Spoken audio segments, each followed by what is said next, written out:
Olá, tudo bem? Meu nome é Robert Souza, esse é o canal Teologia e Você. E hoje nós iremos falar do terceiro vídeo, tá? Da série Apocalipse sobre o arrebatamento. A gente já falou sobre o arrebatamento na visão pré, na visão meso, né? Ou mid-tribulacionista. E agora iremos falar na visão pós-tribulacionista. E eu quero que você curta, compartilhe, indique esse vídeo, tá bom? Se você gostar. E claro, se você vai assistir esse do pós-tribulacionismo agora, eu te convido. Veja também o do pré-tribulacionista e do mid-tribulacionista. Garanto que você deve se encaixar em um deles, tá bom? Então, falando um pouco sobre isso, o pré-tribulacionista é a última teoria que defende que a igreja será arrebatada antes do milênio. Já que o pré entende que o arrebatamento vai ser no início dos 7 anos, né? 7 anos antes do período final, da última semana de Daniel. O mid ou meso acredita que vai ser nos 3 anos e meio, quando começar realmente a tribulação, que o anticristo coloca as garras. E o pós acredita que acontecerá o processo do arrebatamento e da vinda de Jesus, tá? Acontecerá no final de tudo.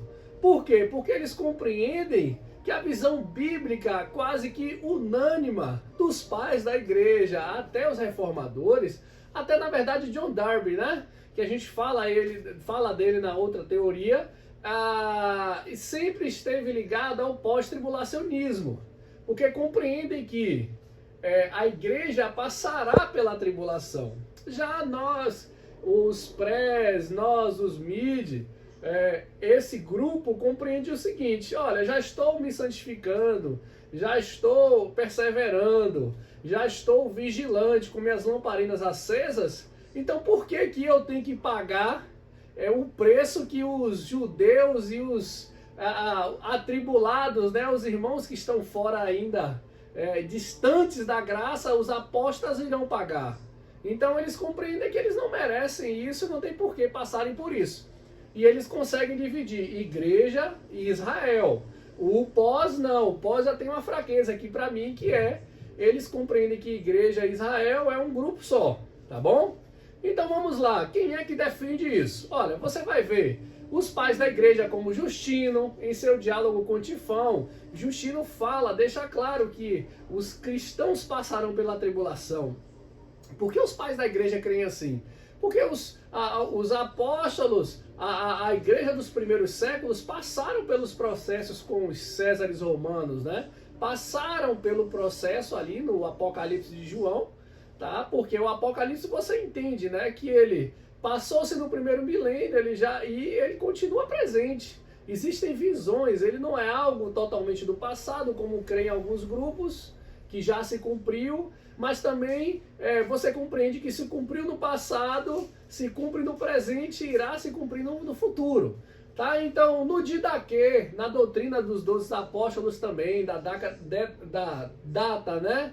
Década de 70, 90 depois de Cristo, também ensina isso. Você tem Irineu de Lyon também, outro grande pai da igreja, muito importante, no livro, na sua obra famosa Contra as Heresias, ele também ensina a mesma coisa. Hipólito de Roma também, ele vai falar do tirano, do anticristo, né, que deve reinar e perseguir a igreja, e que escapa de cidade em cidade, né, e busca esconderijo nos desertos, nos montes, como está em Mateus 24, né?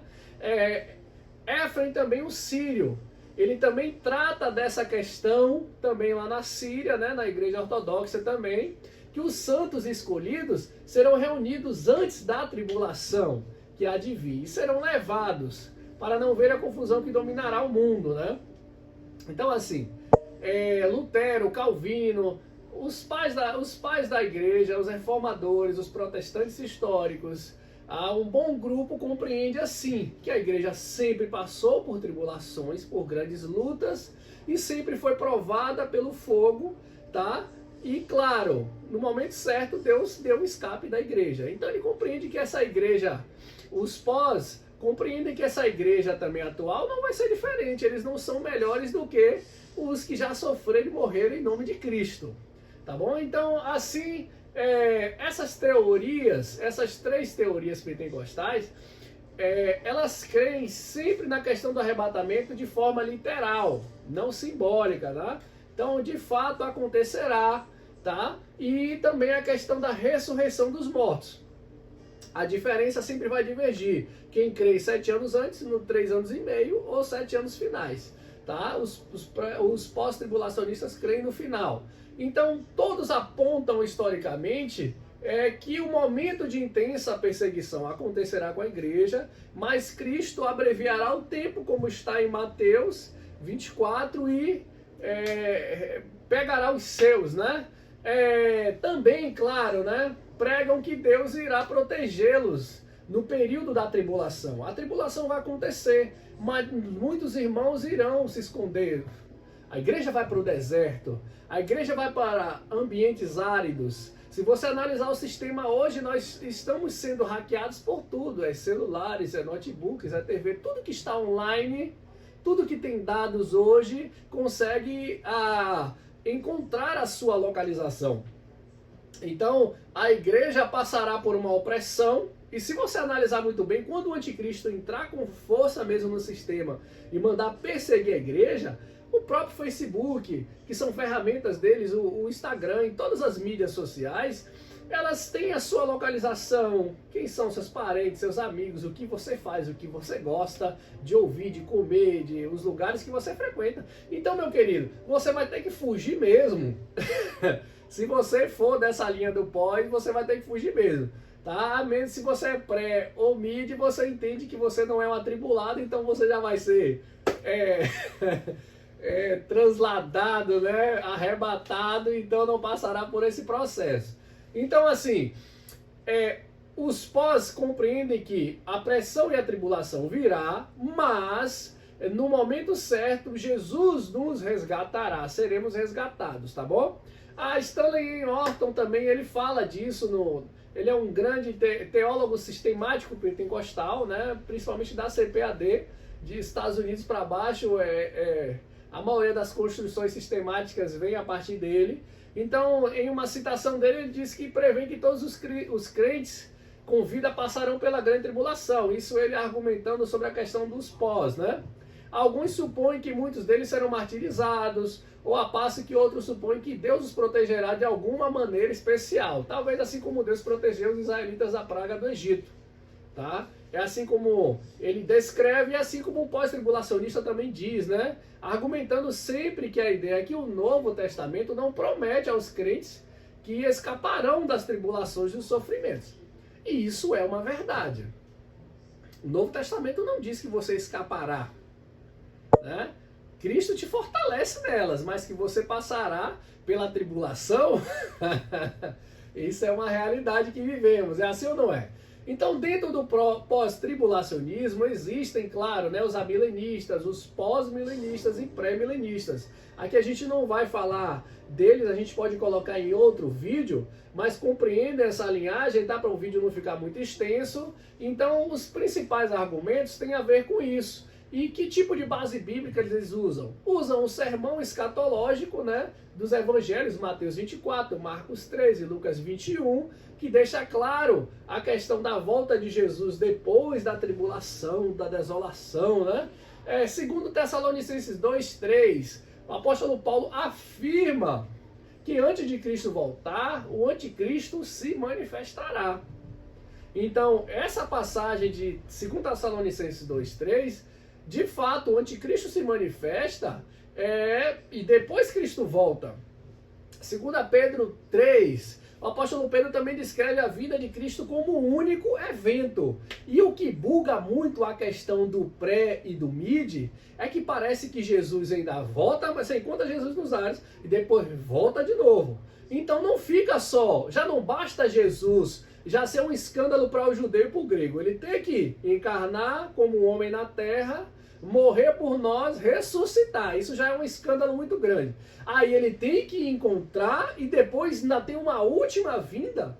Então isso dá um bug muito grande para quem não precisa nem ser teólogo, não precisa nem ser muito leitor de Bíblia. O cara já, rapaz, como é que pode Jesus ainda vai voltar tantas vezes assim? Que negócio é esse? Então é de se pensar sobre isso. E é uma coisa que eles bugam nessa questão aí. É um pouco complicado, não fica nítido biblicamente, né, como a gente colocou nos vídeos, tá? E depois da tribulação, Cristo voltará a estabelecer o seu reino na terra.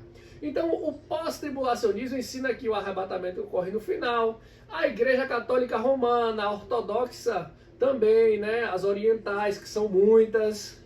Tá? A gente fala da Rússia, da Síria, dos sírios, muita gente. Tá? A grega, a protestante histórica também, os reformados, como nós falamos, e muitas outras congregações também, e igrejas pentecostais também, creem no pós-tribulacionismo, tá bom?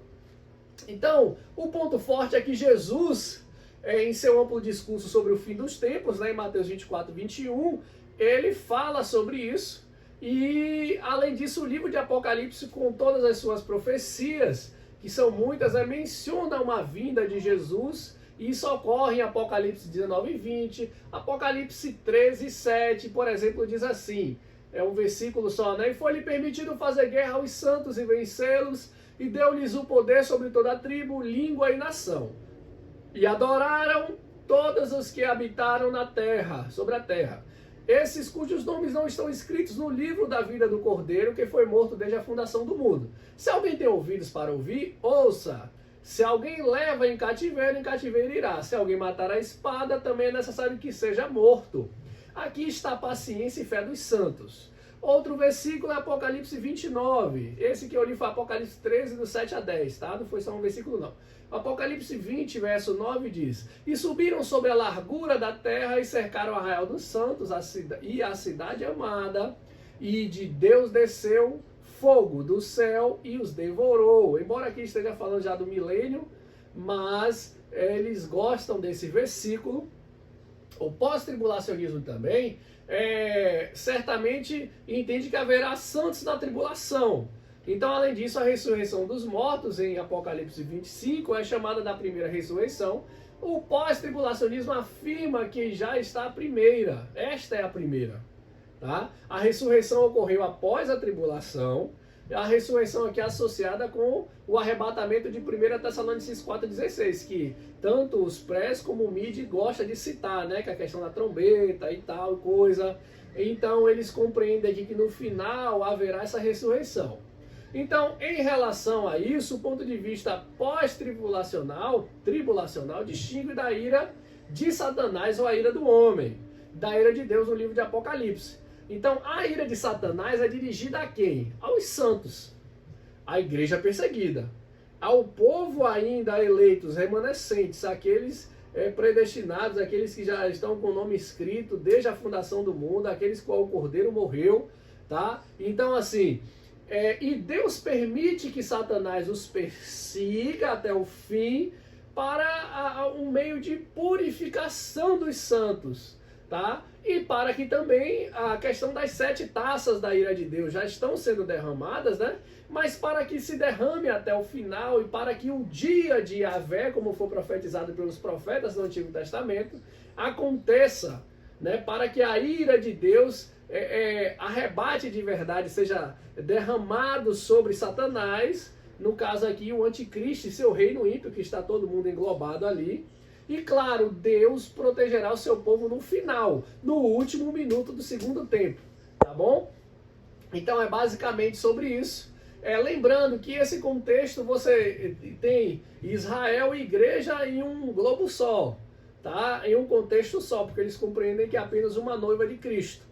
E claro, para todo esse processo acontecer, é preciso que o anticristo, o terceiro tempo seja construído, o anticristo se assente naquela cadeira, tá? E claro, que Israel passe por um grande avivamento final, que foi profetizado pelos profetas antigos, e esse avivamento mude a história de Israel, esse povo se volte para Jesus, e aí todo esse processo continua. Mas aí a gente fala disso nos vídeos sobre a volta de Cristo, tá bom?